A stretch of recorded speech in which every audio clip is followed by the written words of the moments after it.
فضيلة الشيخ رافع الرفاعي مفتي الديار العراقية، هل تسمعني؟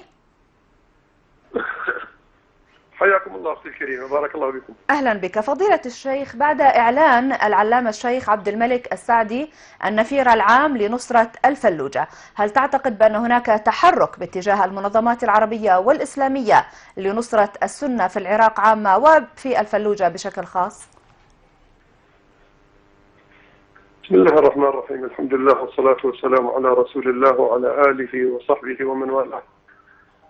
أما بعد، فإن هذه النداءات المتكررة من العلماء كنداء فضيلة العلامة الدكتور عبد الملك السعدي وتأكيدنا لفتوانا بما مضى، هذه الأمور التي ظهرت هي تأكيد لما صدر في أول الهجومات على مدينة الفلوجة، وهي لم تكن حادثة، وإنما أردنا أن نذكر الناس بها. هذا من ناحية، ومن ناحية ثانية فإننا نحيي بإعزاز وإكبار وإجلال أهالي الموصل الذين ساروا ثورة الأبطال ملبين النداء دفاعا عن كرامتهم ودفاعا عن كرامة العراقيين ونصرة لأهل الفلوجة الذين جيش لهم الجيوش هذا الرجل الطاغية الظالم نور المالكي حينما أتاهم بعدته وعديده وميليشياته القذرة التي تربت على فتات موائد إيران. وهكذا نسمع الصرخات تلو الصرخات، ونسمع الأفعال العسكرية الجيدة البطلة التي صدرت من أبناء الطارمية في منطقة المشاهدة، وهكذا ستتوالى ضربات المجاهدين في كل مكان على هذه الثلة المارقة التي استباحت دماء العراقيين وأعراضهم وأموالهم. نحن نحيي كل المجاهدين ونحيي وقفة الأبطال التي قام بها ووقفها أبناؤنا في جميع المحافظات، وهم يتهافتون على محافظة الأنبار وهم يثورون من أماكنهم على هذه القطاعات الظالمة، ونقف وننحني أمام المجاهدين الذين شرفونا بوقفتهم أمام الله وأمام الناس. والخزي والعار لكل من انتظم مع حلف الغادرين من الكلاب الذين كانوا مع الذين يريدون أن ينهشوا من لحم أبناء جلدتهم. ومن خلال قناتكم أناشد العيساوي الذي هو مدير ناحية العامرية فيصل العيساوي، وأقول له: أهكذا تعلمت من مشايخك؟ أهكذا يكون الرجل حينما ينزع عمامته ليكون مع الغادرين ليضرب أهله؟ تتبجح بأنك تلبس حزاما مليئا بالطلقات لتثور على أهلك؟ سود الله كل وجه وقف مع الظالمين، وسود الله وجوه حلف الغادرين، ولينالوا ما ينالونه من على أيدي المجاهدين الأبطال، ولينتظروا عاقبتهم أمام الله سبحانه وتعالى. توبوا إلى الله قبل فوات الأوان، توبوا إلى الله قبل فوات الأوان، فإن مصيركم النار.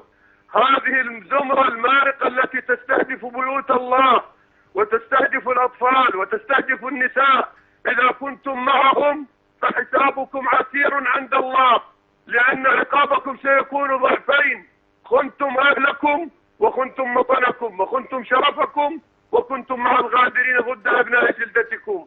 توبوا إلى الله قبل فوات الأوان، وحيا الله المجاهدين الذين شسع نهلهم أطهر من شوارب جميع السياسيين الذين هم موجودون على الساحة العراقية. نعم. أيها السياسيون الذين تدعون أنكم تمثلون السنة، سود الله وجوهكم، قبح الله هذه الوجوه التي ما ابتغت وجه الله مرة. ارجعوا إلى أهلكم وكونوا معهم، وإلا فإنكم أقبح من سيدكم المالكي الذي تتفاوضون معه من تحت الطاولة وتعاملونه بدماء أهلكم وكرامتهم وأعراضهم. نسأل الله سبحانه وتعالى الثبات لأبنائنا، ونسأل الله سبحانه وتعالى أن يسدد رميتهم بسر قول الله تعالى: وما رميت إذ رميت ولكن الله رمى. زلزل الله تلك الكراسي العفنة، وزلزل الله من عليها، وقبح هذه الوجوه، وخلص العراق الحر الشريف من هذه الزمر المارقة التي لا ترقب في مؤمن إلا ولا ذمة ولا غيرة ولا شرف. نعم فضيلة الشيخ، ذكرت بأن المالكي طبعا والكل يعلم أنه استخدم جرائم جديدة تتمثل بإلقاء البراميل المتفجرة على الفلوجة. كيف تنظرون إلى هذا المسعى المتعمد لقتل أهل السنة والجماعة التي تندرج في هذه الأفعال المشينة ضمن جرائم الإبادة الجماعية؟ هذه ليست بعيدة على المالكي ولا على جيش المالكي ولا على ميليشياته. هؤلاء أخذوا الفتاوى من سيدهم علي خامنئي ومن فيلق القدس باستباحة دمائنا وأعراضنا وأموالنا. لذلك مساجدنا عندهم لا حرمة لها، والله سبحانه وتعالى يقول: ومن أظلم ممن منع مساجد الله أن يذكر فيها اسمه وسعى في خرابها. أولئك ما كان لهم أن يدخلوها إلا خائفين، لهم في الدنيا خزي ولهم في الآخرة عذاب عظيم. هذه المساجد بيوت الله التي هدت أركانهم حينما رفع أهلها أصواتهم بالتكبير لإطفاء ناره المجوسية الحاقدة، فأطفأ الله بهذه التكبيرات تلك النيران العفنة، ونصر الله المجاهدين، والنصر موصول يوما بعد يوم مهما كثرت جحافله ومهما كثرت قوته ومهما تحدث بهذه الكلاب العفنة من أبناء محافظة الأنبار ممن باعوا أعراضهم وشرفهم وغيرتهم وكرامتهم. نعم فضيلة الشيخ رافع الرفاعي مفتي الديار العراقية، أشكرك جزيل الشكر، كنت معنا عبر